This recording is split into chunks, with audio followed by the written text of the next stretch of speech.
네, 오늘 코로나19 환자가 1,000명을 넘었습니다. 정부는 다음 달 20일쯤이 고비가 될 걸로 전망했는데 앞으로 이 환자가 얼마나 늘어날지 전문가와 함께 더 얘기해 보겠습니다. 대한예방의학회 코로나19 대책위원장인 국립암센터 대학원의 김호란 교수가 나와 있습니다. 안녕하세요. 안녕하세요. 예, 첫 환자가 나오고 37일 만에 1,000명이 넘었습니다. 이 속도를 좀 어떻게 봐야 될까요?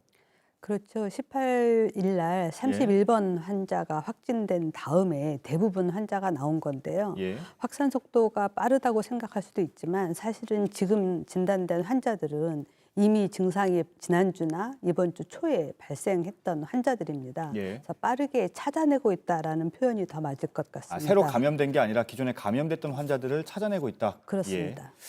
알겠습니다. 중국의 사례를 볼 때 첫 환자가 나오고 2달 뒤가 정점이었다. 그러니까 우리나라 같은 경우는 지난달 20일에 첫 환자가 나왔으니까 다음 달 20일쯤이 고비다, 정점이다 이런 얘기가 나오는데 그러면 환자는 도대체 어느 정도까지 늘어나는 겁니까? 글쎄요, 그건 여러 수학적 모델러들이 하고는 있습니다만 예. 대부분의 모델링의 가정은 아무런 국가의 방역 조치가 없다는 가정하에서 하는 겁니다. 예. 그래서 실제로 방역이 들어가게 되면 우리가 예상했던 수치보다 훨씬 낮게 환자를 만나게 되는 거거든요. 예. 그래서 지금 뭐 10,000명이다, 20,000명이다 예측이 나오고 있지만 예. 그거보다는 훨씬 적을 것으로 추측합니다. 그럼 교수님께서는 몇 명 정도로 추측을 하십니까? 그거는 제가 말씀드릴 수가 없고요. 예. 국민들이 얼마나 접촉을 줄이고 예. 지금 방역 대책에 따라주느냐 하는 거에 달려 있습니다. 예, 알겠습니다.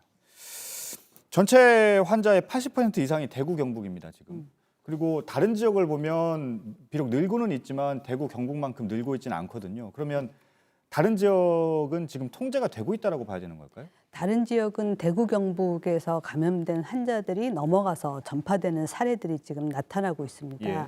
혹시라도 청도 대남병원이나 어떤 교회 종교 모임 같은 것들이 있다면 다시 또 큰 폭발처럼 나타날 수가 있습니다. 그래서 그런 부분을 주의해서 봐야 되겠습니다. 예, 그렇군요.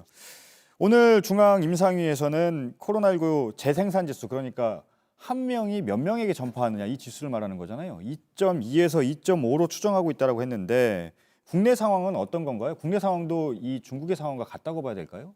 꼭 그렇지는 않습니다. 예. 2.2에서 2.5라고 하는 거는 아무런 제한이 없을 때 예. 환자가 많은 이제 감수성자들하고 만났을 때 이야기고요. 예. 처음 우리나라 자료 한 30명 가지고 봤을 때는 예. 한 0.5 수준이었습니다. 그런데 그 시간이 지나고 31번 환자 나왔을 때부터 지금까지 계산해 보면 4가 지금 넘어가고 있거든요. 예. 그래서 상황에 따라서 달라질 수 있습니다. 예, 사망자 분석도 내놨는데요.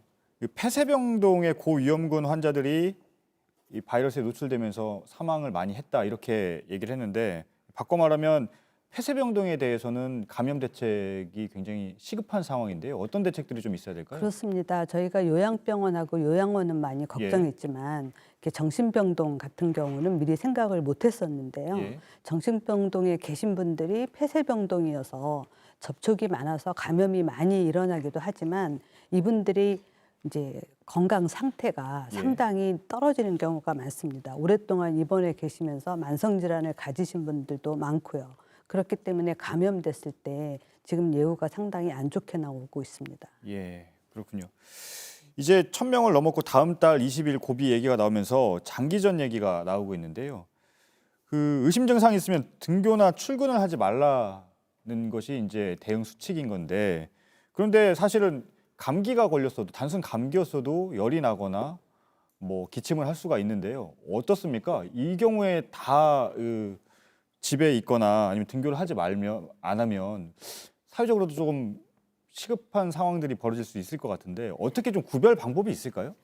딱히 초반에는 구별 방법이 없지만 예. 저희가 3, 4일 쉬었다가 이제 상태를 보라고 하는 거는 대부분의 감기는 3, 4일 내지는 4, 5일이면 예. 저절로 좋아집니다. 예. 그래서 저절로 좋아지지 않고 증상이 심해지고 고열이 난다거나 숨이 찬다거나 이런 증상이 나타나면 그러면 그때 선별진료소에 마스크를 쓰고 가시거나 아니면 1339로 전화를 해서 안내를 받고 가시는 게 필요합니다. 그러니까 기준점은 한 3, 4일 지나면 상태가 좀 나아지는지 예. 아니면 3, 4일 지났는데도 상태가 계속 악화되는지 그렇습니다. 이것에 따라서 예. 코로나 의심 증상인지 아니면 단순 감기 증상인지를 예. 구별할 수 있다는 말이군요. 예. 알겠습니다. 곧 환절기가 되면 감기 환자들이 늘어날 거기 때문에 드리는 질문이었습니다. 그리고 오늘 중앙임상위원회에서요, 그 경증 환자의 경우에는 자가격리해서 치료를 해야 된다라는 걸 권고를 했는데요. 경증 환자 그럼 만약에 상황이 악화될 수가 있잖아요. 감기와 달리 이 자가격리 치료가 가능할까요?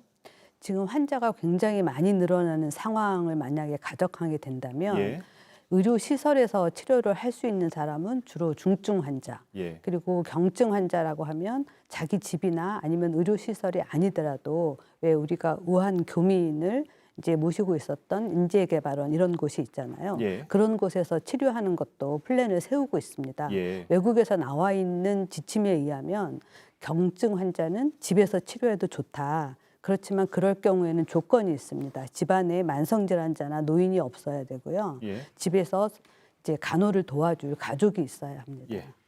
한 가지만 더 여쭤보겠습니다. 내일부터 어린이집이 이제 휴원을 하는데요. 영유아의 경우에는 코로나19에 강하다는 얘기들도 지금 나오고 있거든요. 실제로 뭐 중국에서는 생후 얼마 안 된 영아가 자연 치유됐다는 얘기도 들리고 있는데 이거 어떻게 봐야 됩니까? 맞는 겁니까? 실제로 그렇습니다. 우리나라도 지금 어린 아기들 환자가 예. 있는데 어제 저희 회의할 때 소아감염내과 선생님들은 예. 아이들은 잘 뛰어놀고 있다. 예. 언제까지 병원에 데리고 있어야 될지 지금 고민 중이다. 이런 아, 말씀 그런가요? 하셨거든요. 예. 일단 감염에는 강할 수 있지만 감염이 됐을 경우엔 또 상태가 악화될 수 있기 때문에 방심할 수는 상태가 없는 거죠. 악화된다기보다 아이들은 이제 자기 위생 관리를 할 수 없기 때문에 예. 어른들에게 많이 전파를 시킬 수 있습니다. 아, 그런가요? 그 문제가 예. 있는 건가요? 알겠습니다. 잘 들었습니다. 김호란 교수였습니다. 감사합니다. 감사합니다.